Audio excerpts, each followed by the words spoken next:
Hey, my name is Brooke, and I'm going to be teaching you guys how to make these viral notebooks using a composition notebook. I will even teach you how to make the little mini ones. So throw on your pajamas because it's a pajama party, and let's get started. I'm going to teach you everything from start to finish on how to make these, including the design. So let's go. To get started with these, you're going to need a printer. You're going to need the composition notebooks, which you can get at Target or Walmart for less than $1 right now. So I highly recommend checking out a physical store before you buy them online. Amazon is more expensive than in the store right now. And if you want to do the little ones, you'll have to grab those too. You will need scissors. And optionally, you can use laminate, holographic laminate, specifically to make it more sparkly. You can use an X-Acto knife to trim around the edges, and you might need a ruler. Those are optional things, but I'll link everything that I used in the description below. And let's get started. Let me show you how to make it, and you can decide what you want to grab and what you don't need. Let's go. Okay, so I am in Canva. We are going to make the digital design. If you don't want to make the digital design and you just want to buy them, there's lots of them on Etsy that you can grab. You can just type in something like composition notebook cover PNG printable and a ton will show up. That's actually my mock-up right there. But there's tons of cute designs. And if you are one of my Seamless File students, I am telling everyone to start putting up more designs. So as you guys watch this video, hopefully there will be more and more designs up here. And there will be hopefully more hand-drawn stuff, because right now there's a lot of trademark things and a lot of AI stuff. So I would love to see more hand-drawn options on here, but that is if you don't want to make your own. If you do want to make your own, whether you're going to make the physical notebooks or you just want to sell the digitals like I just showed you people are doing, this is one way you can do it. It does not matter what design program you're using. You can do this on Procreate. It's actually where I designed it, but for the sake of ease, I'm going to show you Canva. You can do it Photoshop, Illustrator, literally whatever design program you are most comfortable in, you can do this in there. So if we are using Canva, we are going to go to custom size right there. We're going to make sure we're on inches, and we're going to do 6.9 by 10 inches. This is important. This is going to be what you print the file at as well. So pay attention to this. Now I will note that this size is only for the standard composition notebooks, which are 7.5 by 9 and 3/4. My brain farted right there. So if you are getting notebooks that are a different size than these standard ones, this size won't work. But I promise you, everyone is buying these standard sizes of the 7.5 by 9 and 3/4. So just add that in your listing if you do plan on selling the digitals, that these are sized for the standard composition sizing. So we are going to create that design. We're going to create that canvas. And if you're in Procreate, just make a canvas that size and make sure it's 300 dpi. We're going to let it load. I'm going to turn my camera off because it was lagging. And then we're going to add our seamless file or whatever design we're going to do. So if you don't know how to make seamless files, you can go buy these from Etsy from anyone. Just buy any kind of seamless file that you like. Just know that you can't resell these as digitals if you are buying them from someone else. But if you're making them, you can.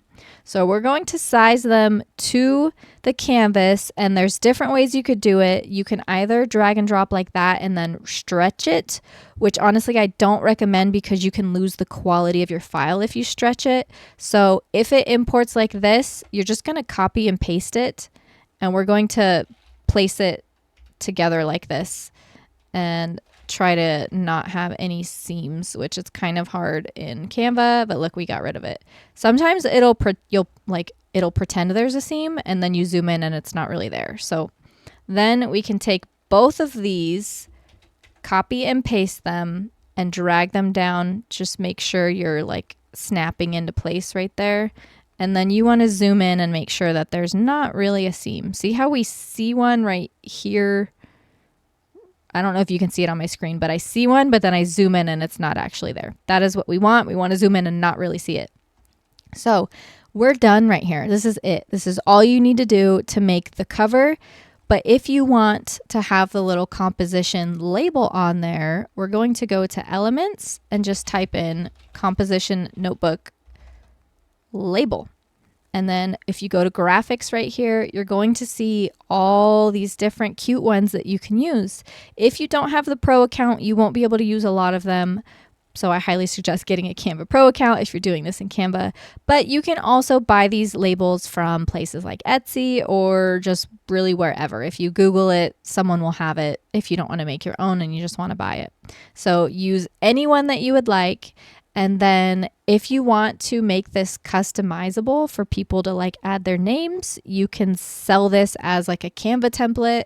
And then, you know, you could put like a text box right here so that people can put their kids' names and the info and stuff right there, you know, so go crazy with it.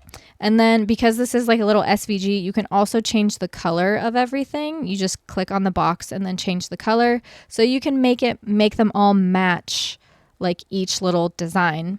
So we can also add another page, copy and paste it. And now this is like the back. So this could be like the front design.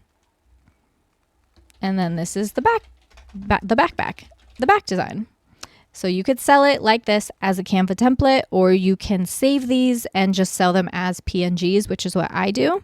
So to save them, we're just going to go to share. We're going to go to download, and then I'm going to download both of them, make sure it's a PNG, and just keep the sizing and keep everything how it is.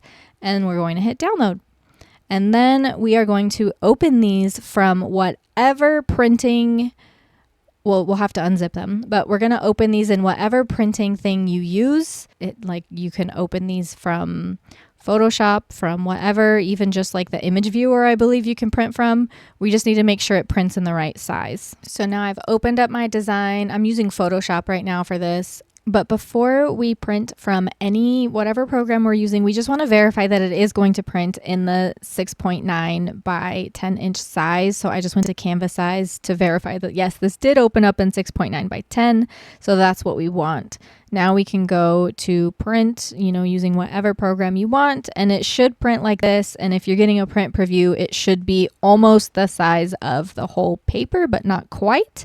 And then I am using a Canon Pixma Pro.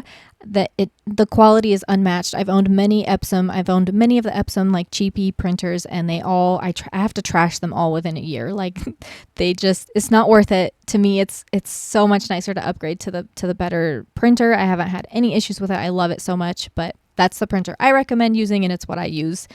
And with your printer, if you're using the matte, I recommend using the matte photo paper option, but just whatever is kind of close to that. It could be matte presentation paper or something like that, but you want to say that it's like some kind of matte photo paper for your printer with whatever printer you're using.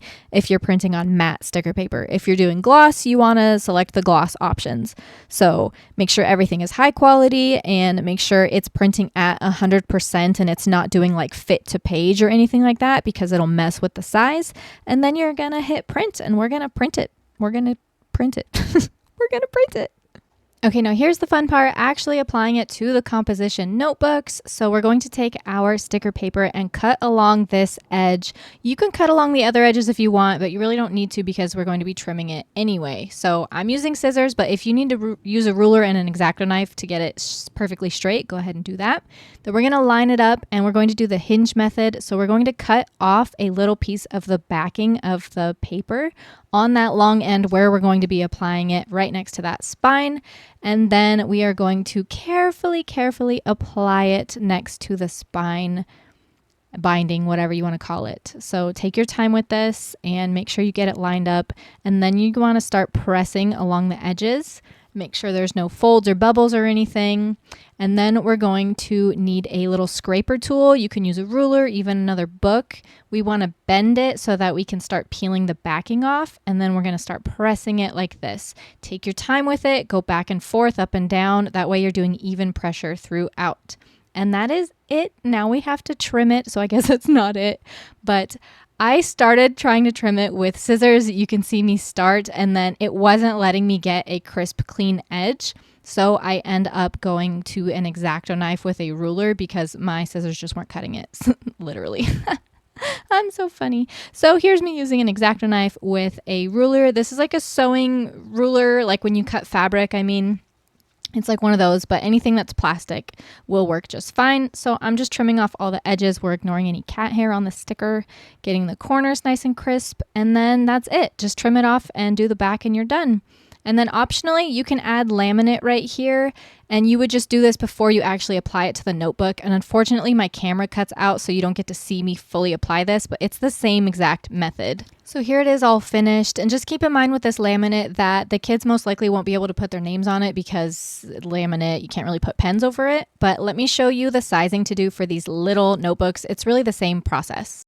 So now I'm in Silhouette Studio. I'm here, I'm there, I'm everywhere. I just use different programs depending on what I feel like doing. So this is what I used for the little notebooks. And I wanted to show you guys, I don't have any next to me, but that spine, the binding width varies from notebook to notebook, even with the same exact brand. I bought like a huge pack of the little ones. And within that pack, some of the binding was a lot thinner than the other ones. So I wanted to give a lot of overlap on this so that you're going to, cover everything. But because of that, I don't recommend having the composition like label on there because it might be super off-centered depending on some of these. You absolutely can put them on and try it if you want, but I think they're just cute on their own as like little mini like whatevers, but it's your business. Do whatever you want, add the labels or not. But this is the size I use. It is, and you guys need to write this down. I'll have it in the description probably. It's 2.75 inches wide by 4.6 height. So that is the template size that I am using, that I have had personal success with these little notebooks. And let me get you the sizing on those. Okay, so that's for the little notebooks that are 4.5 inches by 3.25 inches. So that's these right here, these little ones. So as long as they're that size, these templates will fit. And ignore this. I let my daughter cut this out, so she cut it too small, but I promise you they do fit and they look really cute. I just maybe wouldn't put that like composition label because like, look at that right here. You see that? You see the difference right there? So I promise there was enough. She just didn't cut it all the way. But that's why maybe don't do the labels because they might not like line up. But it's the same thing and you can fit 4 on a page. You might even be able to fit a little bit more if you kind of like squeezed everything together. So I'm going to use the same exact print settings that I used before. I'm going to print on my Canon and we're going to do the matte sticker paper. Gloss is okay, but I personally hate the feeling of gloss sticker paper, like it's like nails on a chalkboard, especially if my nail actually touches it. I really don't like it. So I like using the matte for these notebooks, and the actual notebooks are matte too, so it makes sense to just use matte sticker paper as well.